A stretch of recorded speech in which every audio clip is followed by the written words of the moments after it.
Bonjour, chers amis auditeurs et auditrices, c'est Hervé Choseville à l'antenne. Toujours ravi de vous retrouver pour notre rendez-vous hebdomadaire Panorama Info. Le temps d'une brève visite présidentielle, la Guyane et ses nombreux problèmes ont fait la une de nos grands médias. Pas très longtemps, je dois dire, mais malgré tout, on a parlé de la Guyane. Ce département français d'Amérique du Sud cumule en effet tous les records, dont beaucoup sont négatifs. La Guyane, près de 10 fois plus vaste que la Corse, est le plus grand département français. Même si sa croissance démographique est impressionnante, sa population n'atteint même pas 290 000 habitants, soit moins que la Corse, pourtant elle-même sous-peuplée. Grâce à la Guyane, la France est frontalière du Brésil. Cette frontière, longue de 730 km, est d'ailleurs la plus longue frontière française. Quant à la seconde plus longue frontière, 510 km, elle sépare la France du Suriname, un pays voisin dont la plupart des Français ne soupçonnent même pas l'existence. La Guyane, dont le nom signifie « terre d'eau abondante » en langue arawak, est liée à la France depuis la première reconnaissance effectuée en 1604 par le capitaine Daniel de la Touche, seigneur de la Ravardière, et l'ordre de Louis XIII en 1624 d'y installer des colons venus de Normandie. Elle est la terre natale d'hommes illustres, grands serviteurs de la France, tels que Félix Éboué et Gaston Monnerville. Rappelons que Félix Éboué fut gouverneur du Tchad en 1940 et qu'il se rallia à la France libre. Le Tchad fut ainsi le premier territoire d'Afrique à rompre avec le gouvernement de Vichy. Le général de Gaulle nomma Éboué gouverneur de l'Afrique équatoriale française et le fit compagnon de la libération. Il repose au Panthéon. Il est décédé en 1944 au Caire. Quant à Gaston Monnerville, il entra en résistance dès 1940, lui aussi. Après la libération, il siégea à l'Assemblée consultative provisoire. Le gouvernement provisoire de la République française le chargea de préparer le statut de l'outre-mer français. Ses efforts et ceux de Césaire et Bissol permirent aux 4 vieilles colonies, la Guadeloupe, la Guyane, la Martinique et la Réunion, de devenir, en 1946, des départements d'outre-mer. Il fut président du Sénat et adversaire du général de Gaulle de 1958 à 1968. Mais la Guyane fut trop longtemps une colonie oubliée et insalubre, tout juste bonne à y recevoir les bagnards indésirables en métropole. C'est d'ailleurs là qu'échoua le malheureux capitaine Alfred Dreyfus, victime d'une justice inique et de l'antisémitisme ambiant d'un 19e siècle finissant. Aujourd'hui, la Guyane, c'est le département de statistiques toutes plus effrayantes les unes que les autres, dignes d'un pays d'Afrique subsaharienne. 40% de la population y vit sous le seuil de pauvreté, contre 14% en France métropolitaine. La Guyane est championne de France des homicides volontaires, avec en 2012 10,2 homicides pour 100 000 habitants. Il se produit en Guyane 3 vols avec armes pour 1000 habitants, 13 fois plus qu'en métropole, et 23 faits de violence, toujours pour 1000 habitants. Le taux de chômage officiel était de 17,7% en 2022, soit le plus élevé de France. La Guyane compte 2 fois moins de médecins généralistes et 3 fois moins de spécialistes que la France métropolitaine. Elle ne possède que 37 lits de réanimation pour 290 000 habitants. Avec plus de 200 cas de séropositivité découverts chaque année, la Guyane est aussi le département où la prévalence du VIH-Sida est la plus élevée. Le paludisme et la dengue, avec des formes hémorragiques depuis le début des années 90, parfois mortelles, ont une incidence élevée en Guyane et y font de nombreuses victimes. La fièvre jaune y est présente. La fièvre jaune, y présente aussi un risque significatif, ainsi que la tuberculose. En 2012, la mortalité infantile par maladies infectieuses et parasitaires, même hors sida, y était la plus élevée de France. Elle était de 551 pour 100 000 en Guyane, pour un taux métropolitain de 182. La mortalité périnatale et la mortalité maternelle y dépassaient celles des autres départements d'outre-mer. En outre, de nombreuses communautés guyanaises rencontrent des difficultés d'accès à l'eau potable. La Guyane, c'est aussi l'extrême porosité de frontières difficilement contrôlable et l'immigration clandestine de masse. Des femmes surinamiennes qui traversent le fleuve Maroni en pirogue afin de pouvoir accoucher en territoire français. Des orpailleurs brésiliens, souvent ultra-violents et surarmés, qui saccagent la forêt et polluent les cours d'eau au détriment de la population amérindienne vivant alentour, pour quelques grammes d'or qui seront ensuite exportés illégalement et vendus à l'étranger. Chaque année, ce sont 5 000 enfants d'âge scolaire qui ne sont pas scolarisés. La moitié des jeunes Guyanais est au chômage. Pourtant, depuis 1964, la Guyane, c'est aussi le symbole de l'excellence française et maintenant européenne dans l'aérospatiale, depuis l'installation à Kourou d'une base de lancement de fusées afin de remplacer la base spatiale du Sahara. Mais cet exemple de performance technologique et scientifique profite-t-il réellement à la Guyane? Combien de techniciens ou d'ingénieurs guyanais y travaillent-ils? Combien y sont formés? Sans doute les gardes assurant la sécurité de la base sont-ils recrutés dans le département. La Guyane est pourtant un territoire aux vastes potentialités. Sa grande forêt et son écosystème exceptionnel, s'il n'est pas saccagé par les aventuriers attirés par l'argent facile, pourrait attirer de nombreux visiteurs, non seulement de métropole, mais aussi d'Amérique du Nord. Ces cultures créoles, amérindiennes et bushinengue pourraient aussi servir d'argument touristique. Petite parenthèse au sujet des bushinengue, ce sont les hommes de la forêt et leur sous-groupe, également appelé marron ou noir marron.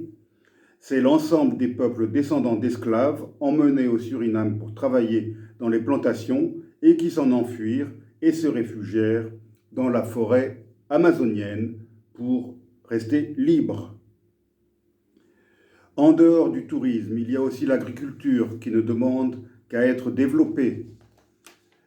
À cet égard, la réussite des Hmong est exemplaire. Nouvelle parenthèse, les Hmong, que l'on appelait autrefois Meo, constituent un groupe, une ethnie montagnarde qui vit dans les montagnes du Nord-Laos, de la Thaïlande, du Vietnam et du Yunnan, dans le sud de la Chine. Alors que les produits maraîchers sont rares et souvent hors de prix, ces anciens réfugiés venus dans la seconde moitié des années 70 du Laos via les camps de réfugiés de Thaïlande se sont lancés avec succès dans la production de légumes. Les relations avec le Brésil gagneraient à être intensifiées. La construction d'un magnifique pont enjambant le fleuve Oyapock, qui forme la frontière entre les deux pays, est un premier pas en ce sens.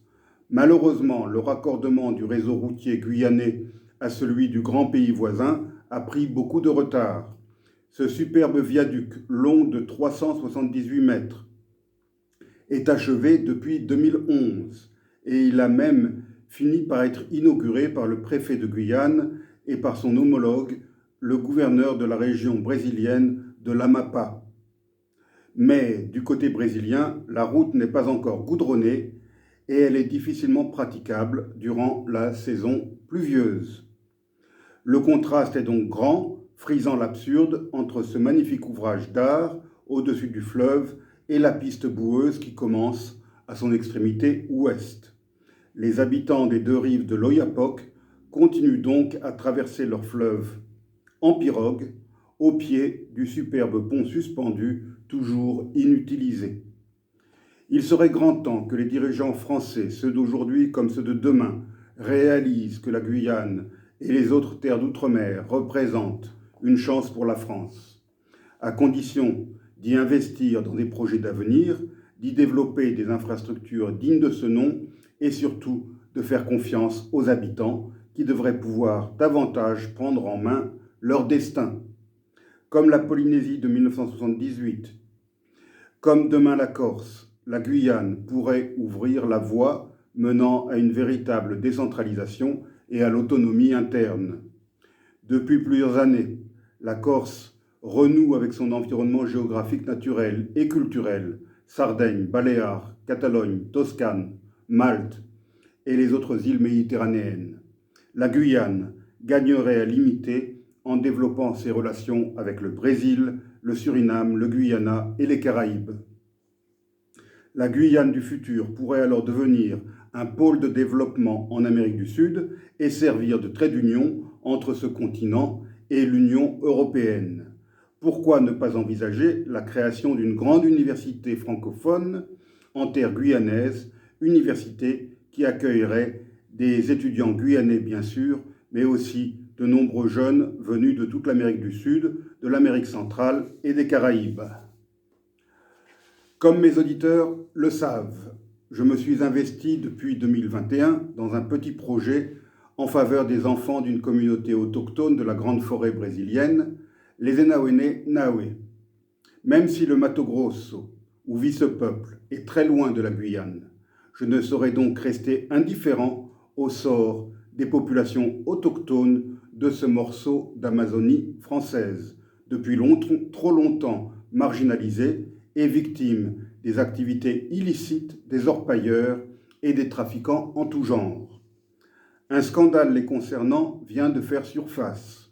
L'État français aurait privé de leur culture quelques 2000 enfants amérindiens de Guyane durant toute la deuxième moitié du XXe siècle.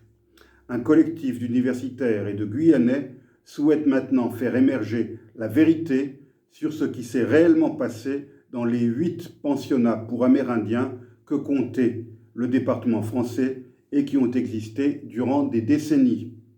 Ils demandent donc à l'État la mise en place d'une commission vérité et réconciliation pour apporter justice et réparation à ces enfants issus de familles amérindiennes qui furent totalement isolés de leur famille. Sylvestre Waya avait 5 ans lorsqu'il fut placé au pensionnat d'Irakubo, situé entre Cayenne et Saint-Laurent-du-Maroni en 1961. Mes parents n'ont pas eu d'avis à opposer, se souvient-il. Ça a été fait comme ça. Sylvestre, qui est du peuple autochtone Kalina, s'est vu imposer une nouvelle identité. Il fallait parler français et chanter la Marseillaise, raconte-t-il. La nouvelle identité de Sylvestre est devenue française et catholique. Ces internats étaient financés par l'État et gérés par l'Église.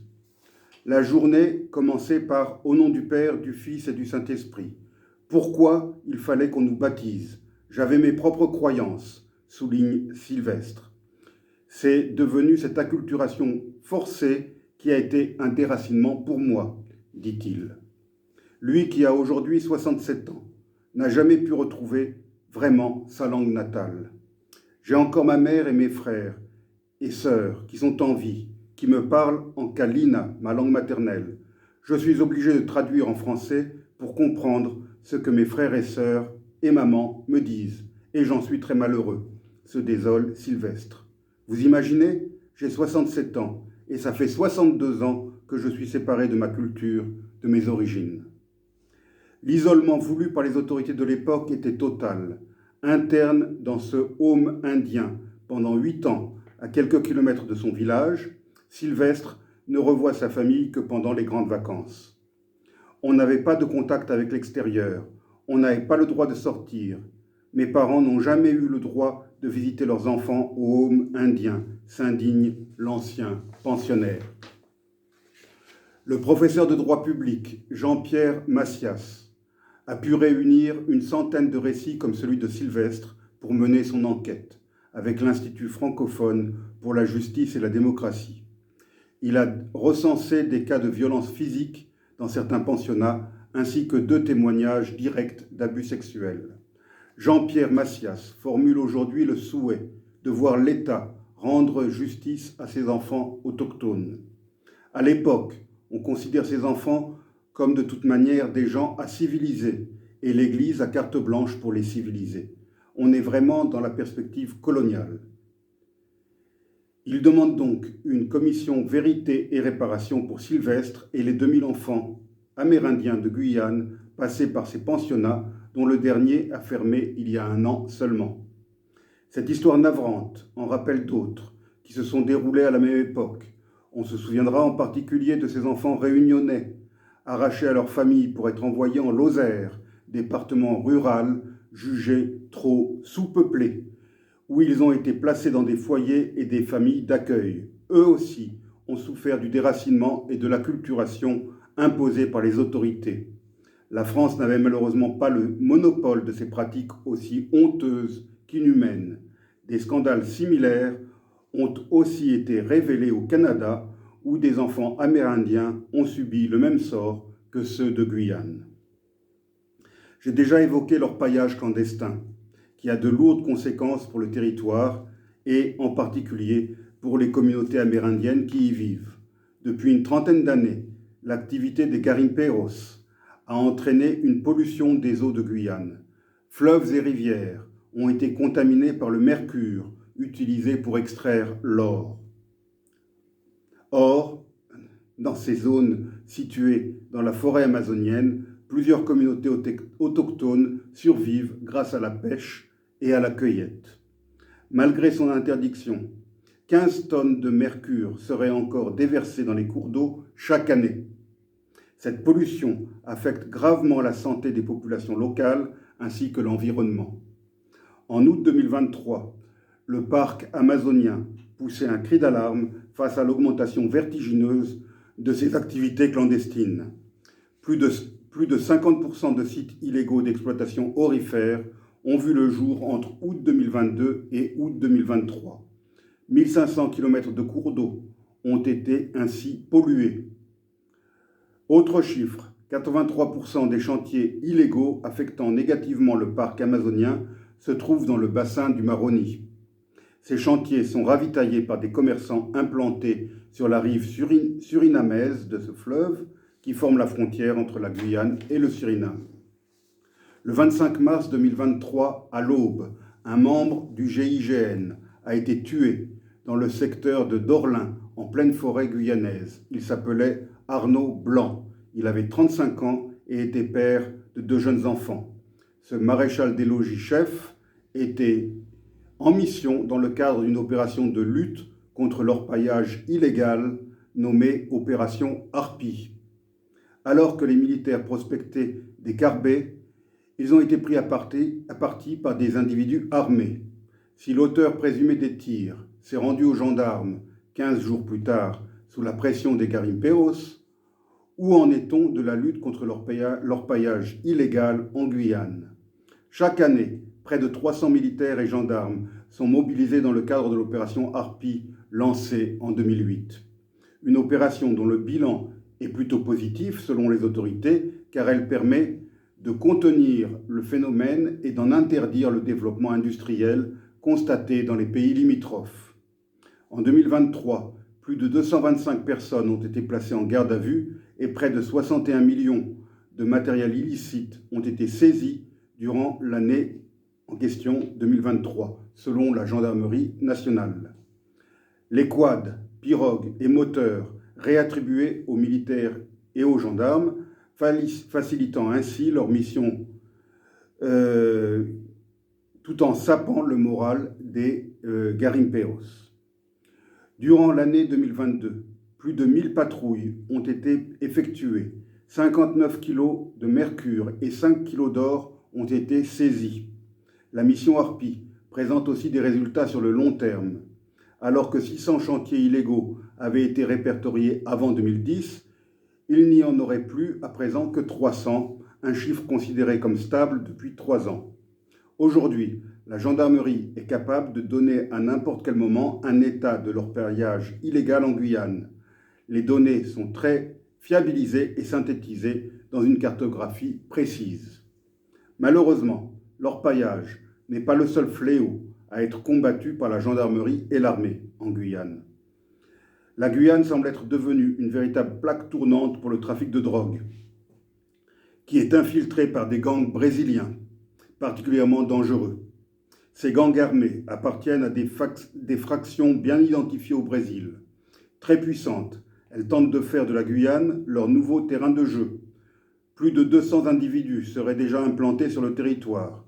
Certains passent à l'acte dans le cadre de règlements de comptes liés au trafic.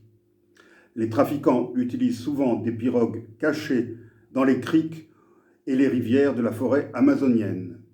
Les forces de l'ordre traquent ces embarcations suspectes. Près de Cayenne, le patron d'une supérette a été exécuté par un individu de nationalité brésilienne. Le nombre total d'homicides dans ce contexte progresse fortement. 31 en 2021, 47 en 2022, 59 en 2023, soit beaucoup plus qu'en Corse, une île qui est pourtant un peu plus peuplée que la Guyane. Selon les gendarmes, les factions brésiliennes ont récemment diversifié leurs activités, essayant désormais de prendre la main sur l'intégralité du crime organisé. L'aéroport Félix-Éboué de Cayenne est devenu la principale porte de sortie vers l'Hexagone et dessert les aéroports parisiens de Roissy et Orly. Selon le préfet de Guyane, 20% de la cocaïne consommée en France métropolitaine proviendrait de Guyane. Chaque jour, avant le départ de vol pour la métropole, des mules sont appréhendées à l'aéroport Félix-Éboué. Dans le territoire miné par la précarité, les passeurs ingèrent en effet des capsules pour faire transiter la cocaïne vers la métropole. Depuis juillet 2022, les gendarmes, les policiers et les douaniers étant tellement dépassés par la magnitude du trafic à l'aéroport que le parquet de Cayenne a décidé, à titre expérimental, que pour les quantités de cocaïne inférieures à 1,5 kg, principalement incorporées, c'est-à-dire sous forme d'ovules ingérés par des mules en partance pour l'aéroport d'Orly, il était désormais possible de recourir à une procédure simplifiée et de notifier, en accord avec le parquet, un classement sous condition de l'affaire. La personne interpellée est alors libérée avec une interdiction de paraître à l'aéroport de Cayenne pendant 6 mois, une inscription au fichier des personnes recherchées et une information du service des douanes. La répression de ce trafic en provenance de Guyane touche aussi, bien sûr, la métropole. À titre d'exemple, le 13 juillet 2023, après plusieurs mois d'enquête, une vaste opération était lancée en région parisienne, dans 3 départements de la région Provence-Alpes-Côte d'Azur, ainsi qu'en Guyane. Au total, 12 personnes étaient interpellées, 10 en métropole et 2 à Cayenne, et 242 kg de cocaïne saisis, 233 dans l'Oise et le reste entre Arles et Marseille, pour une valeur marchande estimée à 15 millions d'euros. Je ne voudrais pas me limiter aux problèmes graves auxquels doit faire face la Guyane. Ce territoire est aussi riche en potentialités, nous l'avons vu, et il pourrait devenir une terre d'avenir, à l'initiative des Guyanais eux-mêmes, et non de Paris. En préparant cette émission, je me suis souvenu d'un Guyanais que j'ai bien connu en 2001, le footballeur Bernard Lama. Une fois sa carrière sportive terminée, il est rentré au pays où il a créé l'entreprise Dilo qui produit de l'eau en bouteille malgré toutes les difficultés et surtout la concurrence inégale des eaux minérales métropolitaines. Aujourd'hui, Dilo est parvenu à conquérir une bonne part du marché guyanais de l'eau en bouteille. Bernard Lama représente sans doute la voie à suivre, car c'est un Guyanais qui a investi chez lui et qui a créé des emplois. Je pense aussi à cette excellente pâte de piment rouge, à la mangue ou au gingembre, produit en Guyane par la société Toco, et dont je suis devenu inconditionnel. J'en fais une grande consommation. On peut trouver les bocaux de Toco dans certaines grandes surfaces et dans les magasins de produits exotiques en France métropolitaine. On peut aussi le commander sur Internet. Un écotourisme respectueux de l'environnement pourrait également être développé en Guyane. On l'aura compris, en Guyane, du fait de sa situation géographique particulière, les défis sont multiples. Les problèmes évoqués dans cette émission sont difficiles à résoudre, quels que soient les efforts du gouvernement. C'est dans ce contexte particulièrement compliqué que le président de l'Assemblée de Guyane, Gabriel Serville, a réagi au processus en cours en Corse en réclamant pour la Guyane un statut proche de celui qui pourrait être bientôt octroyé à l'île. Pour ma part, en Guyane comme ailleurs, je suis persuadé que le droit des peuples à disposer d'eux-mêmes devrait être respecté et que davantage de compétences devraient être accordées aux élus guyanais afin qu'ils puissent gérer au mieux les affaires de leur territoire tout en accélérant son intégration économique et culturelle dans l'ensemble sud-américain et caribéen. Dans une telle évolution, il conviendra cependant de respecter, bien sûr, les droits des peuples autochtones de Guyane qui sont hélas très minoritaires et sous-représentés au sein de l'ensemble guyanais. Je vous remercie, chers auditeurs et auditrices, pour votre attention en ce qui concerne ce dossier très compliqué de la Guyane dite française et je vous dis à la semaine prochaine.